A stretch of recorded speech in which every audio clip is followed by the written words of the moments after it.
tampi na chu Pathian bia hi kan thei kan ngai kan zum phiang khâu lâu dù ta isa kariat bangin chova a kan zuar Calvary sum to zum tu deu kan tam Pathian azumi abia tu ni chun Tarau le biata in biak ong asi Izong kiklau lum song lum lau su chi anung tu Sal kan si hana nanun i thek chang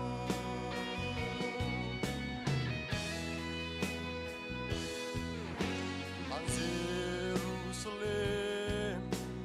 Biak in pizong ka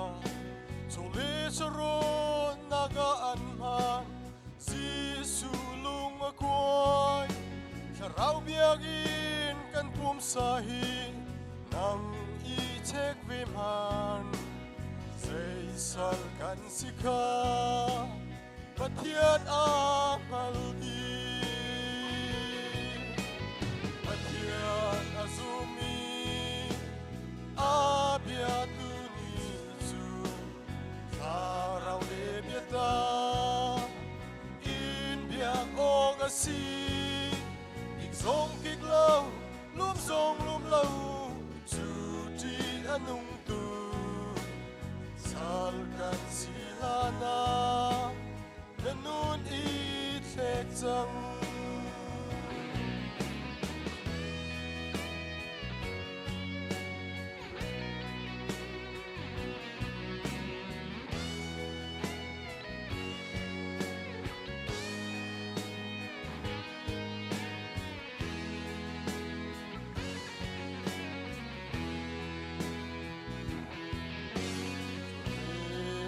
Zum na mi din kan ram hi Sodom le mo Gomorrah khua luan ai chang ma chu Swala gari dot nak azor nu pi chi tlang val at chan halawi at lol ding kan tam Pathian azumi abia tu ni chu Tarau le biata in biak ong asi Ikzong kiklau lum song lum lau chu ti anung tu Sal kan silana nanun i thek chang Pathian azumi abia tu ni chu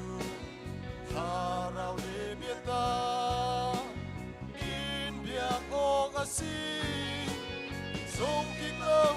lum song lum lau chu ti anung tu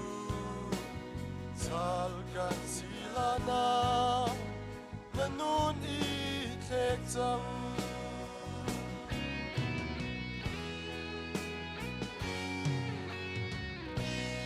Pani sumpah nak cokok se